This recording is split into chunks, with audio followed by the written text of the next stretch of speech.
مجھے نبی کریم صلی اللہ علیہ وسلم کی طرف سے مجھے سلام آیا تو وہ میرے لیے میری زندگی کا سب سے اہم ترین دن تھا. اس سے بڑا خوشی کا نہ دن اللہ تھا نہ اکبر. ہو سکتا. آپ صلی اللہ علیہ وسلم خواب میں تشریف لائے. انہوں نے مجھے سلام پیش کیا تو یہ اللہ تعالیٰ کی مجھ پہ سب سے جو بڑی رحمت ہوئی, میں سمجھتا ہوں اس کے علاوہ میرے اوپر آج تک کوئی بڑی رحمت نہیں. ہمارے ہاں جب کوئی کہیں چلے جاتا ہے یا روح پوشی بھی اختیار کر لیتا ہے تو خواب بڑا سہارا دیتے ہیں. بہت ساری چیزیں جو ہم پانا چاہتے ہوتے ہیں یا ان تک پہنچنا چاہتے ہوتے ہیں وہ کبھی کبھار ہمارے خوابوں میں آ جاتی ہیں. تو آپ نے 2 سال جیل میں گزارے, تو کوئی ایسا خواب جو آپ کو لگتا تھا کہ یار اسی کو میں پانا چاہتا تھا اور آپ نے اس خواب کو پا لیا؟ مجھے لگتا ہے کہ میری زندگی کا سب سے اہم ترین دن خواب, نیند والا خواب. مجھے میرا یہ خیال ہے کہ میں سمجھ چکا ہوں آپ کا سوال. تو مجھے یہ لگتا ہے کہ جتنا میرا یہ ٹائم تھا گزرا ہے وہاں پہ, اس کے اندر میرا ایک ہی اہم دن تھا, اہم ترین دن تھا وہ میرے لیے. مجھے نبی کریم صلی اللہ علیہ وسلم کی طرف سے مجھے سلام آیا تو وہ میرے لیے میری زندگی کا سب سے اہم ترین دن تھا. اس سے بڑا خوشی کا نہ دن تھا نہ ہو سکتا ہے, کیونکہ میں سمجھتا ہوں کہ اس سے بڑی کسی مسلمان کے لیے کوئی بڑی سعادت نہیں ہو سکتی. تو میں اس لیے میں اپنے آپ کو بڑا خوش قسمت, مجھے یہ پھر لگا کہ میں کسی ریزن کی وجہ سے پکڑا گیا میں اور اس لیے میں اتنا گہرا ان چیزوں میں انوالو ہو گیا. آپ صلی اللہ علیہ وسلم خواب میں تشریف لائے. انہوں نے مجھے سلام پیش کیا تو یہ اللہ تعالیٰ کی مجھ پہ سب سے جو بڑی رحمت ہوئی, میں سمجھتا ہوں اس کے علاوہ میرے اوپر آج تک کوئی بڑی رحمت نہیں ہوئی. اس سے بڑا میرے اوپر کوئی کرم نوازی نہیں ہوئی کہ مجھے نبی کریم صلی اللہ علیہ وسلم کی طرف سے سلام پیش ہو. تو اس نے میری زندگی کا جو صحیح جو ٹرننگ پوائنٹ تھا وہ میں سمجھتا ہوں یہی تھا. مجھے اندازہ ہوا کہ کوئی ایسے نہیں میں جیل میں آیا.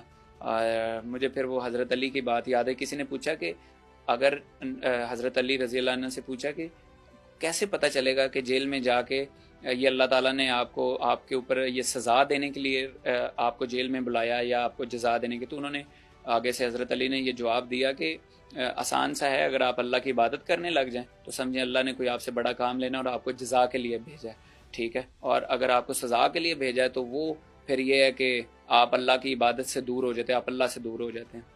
اچھا, جب آپ نیند سے اٹھے, کیونکہ میں نے سجدہ کیا, پھر سجدہ کیا, بالکل.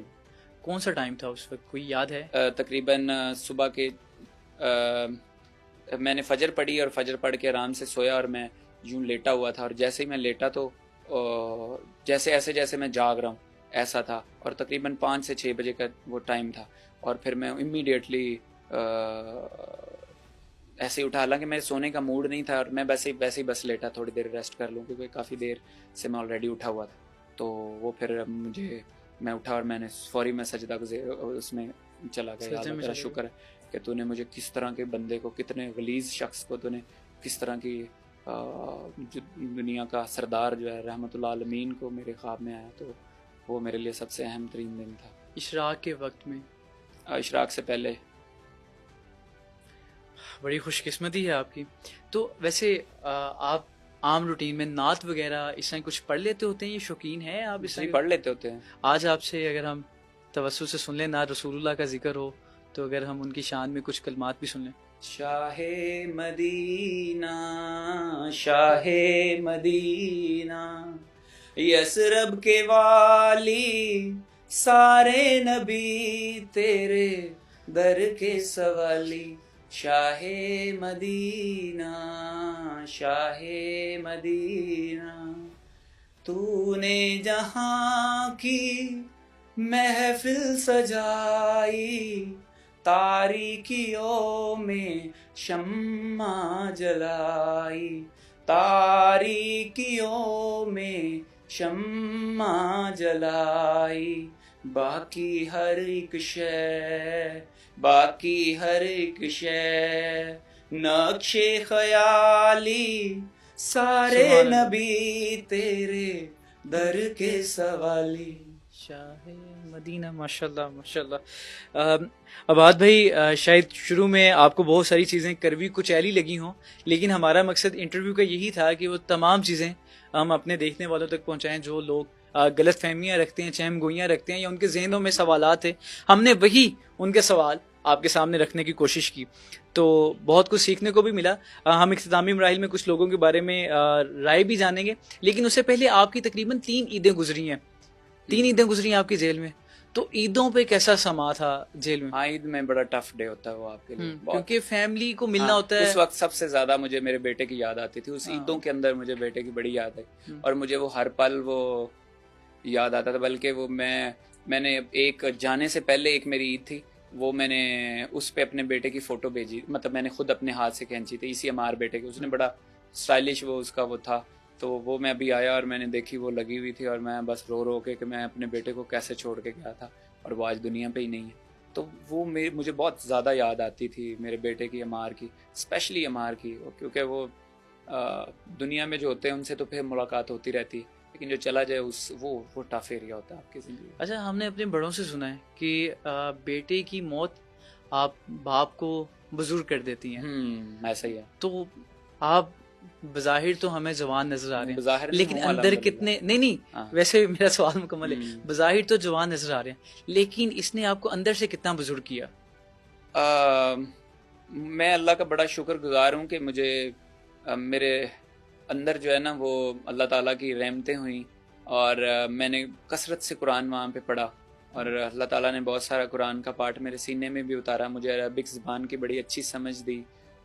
اس وجہ سے کیونکہ اللہ تعالیٰ کسی کو اس کی برداشت سے زیادہ تکلیف نہیں دیتے, جیسے آپ نے سورہ بقرہ کی آیت نمبر 286 جو چیپٹر نمبر 2 کے اندر وہ اللہ تعالیٰ فرماتے ہیں بڑی زبردست بات, لا یکلف اللہ نفسا الا وسعها لها ما کسبت وعلیہا ما اکتسبت. بیسیکلی میں آپ کو اس کا بتاتا ہوں کہ اس کا مطلب یہ ہے کہ اللہ تعالیٰ کسی شخص کو اس کی برداشت سے زیادہ اس پہ تکلیف یا اس پہ بوجھ نہیں ڈالتا.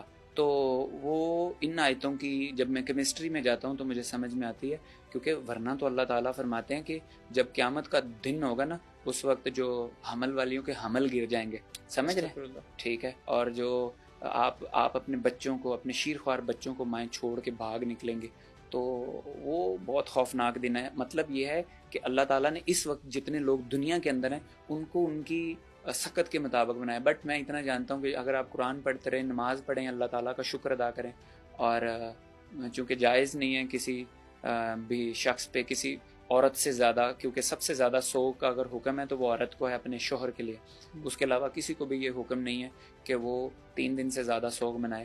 تو اس لیے میری کوشش ہوتی ہے کہ میں مضبوط رہوں, اور اللہ تعالیٰ مجھے کرتا ہے. میں نے اللہ سے ایک ہی مانگا تھا جب میں اپنے بیٹے کا جنازہ پڑھ کے گیا, تو مجھے تو دفنانے بھی نہیں دیا گیا, اس کو جسد خاکی میں مطلب قبر کے اندر وہ اتارنے بھی نہیں دیا گیا, اور میں واپس گیا اور میں بس سجدے میں پڑھا, میں کہ یا اللہ تو نے میرا لخت جگر مجھ سے لیا ہے, اور بس تو اب مجھ پر یہ رحم کر کے مجھے صبر آ جائے. تو اللہ تعالیٰ کا شکر ہے اس نے مجھے صبر دیا. وہ رات کیسی تھی؟ اوبویسلی ایک باپ کے لیے اپنے بیٹے کا جنازہ اٹھانا, مجھے تو لگ رہا ہے بیٹے کا جنازہ اٹھانا وہ کیسا ہوگا, تو یہ ان ایکسپلینیبل وہ دن ہیں جو میرے لیے تھے. بٹ اللہ نے مجھے صبر دیا, میں بڑا مضبوط ہو گیا تھا. عمار کبھی خواب میں آیا؟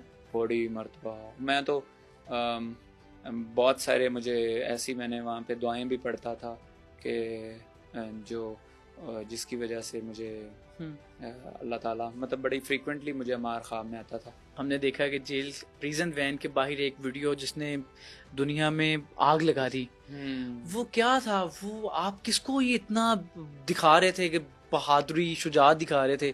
بہت سارے لوگوں نے تو وہ ویڈیو مجھے لگتا ہے ڈر ہی پہنچ گیا ہوگا اس ویڈیو سے. وہ ویڈیو بتا کیا رہی تھی یار؟ اس میں نا میرے 2 پیغام تھے, لیکن زیادہ میرا یہ تھا کہ میں نے بہت سارے رحمت اللہ علیہ مجدد دین, میں نے بہت